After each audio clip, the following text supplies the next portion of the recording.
लोकसभा चुनाव 2024 को लेकर आम आदमी पार्टी और कांग्रेस के बीच डील फाइनल हो चुकी है।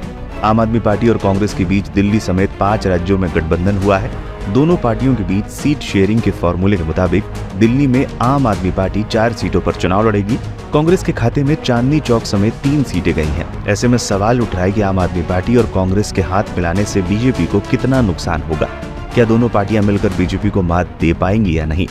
बात करें दिल्ली के चुनावी गणित की तो केंद्र शासित प्रदेश दिल्ली में 7 लोकसभा सीटें हैं और इन सभी सीटों पर 2014 से ही भारतीय जनता पार्टी के सांसद हैं।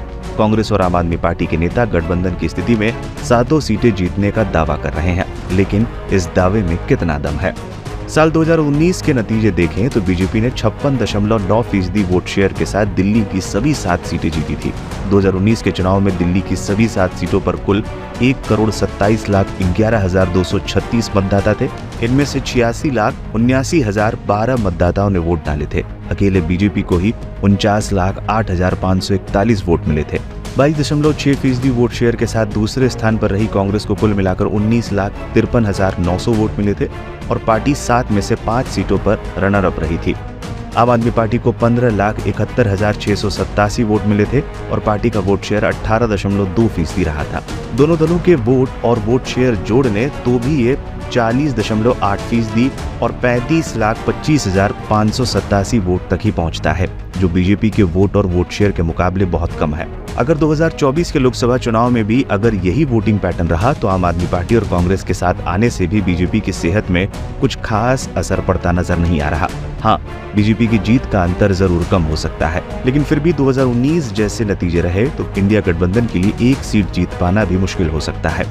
वहीं अगर 2014 के पैटर्न पर वोटिंग होती है तो बीजेपी की राह मुश्किल हो सकती है।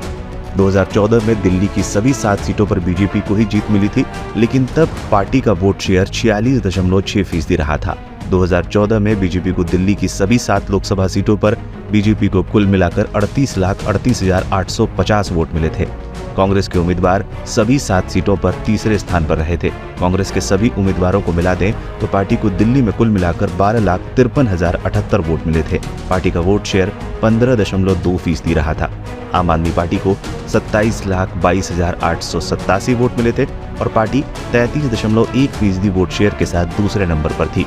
दोनों दलों के वोट और वोट शेयर मिलाकर देखें तो वोटों का आंकड़ा 39,75,965 और वोट शेयर 48.3% पहुंचता है, जो बीजेपी के मुकाबले कहीं अधिक है।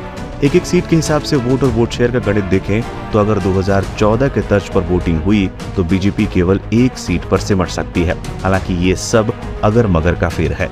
2014 चुनाव को 10 साल बीत चुके हैं और 2019 चुनाव को 5 साल। तब से अब तक यमुना में काफी पानी बह चुका है। अब ताजा परिस्थितियों में मतदाताओं का माइंडसेट क्या है, वो इस गठबंधन के साथ जाते हैं या बीजेपी पर भरोसा बरकरार रखते हैं, ये लोकसभा चुनाव के नतीजे आने के बाद ही साफ हो जाएगा।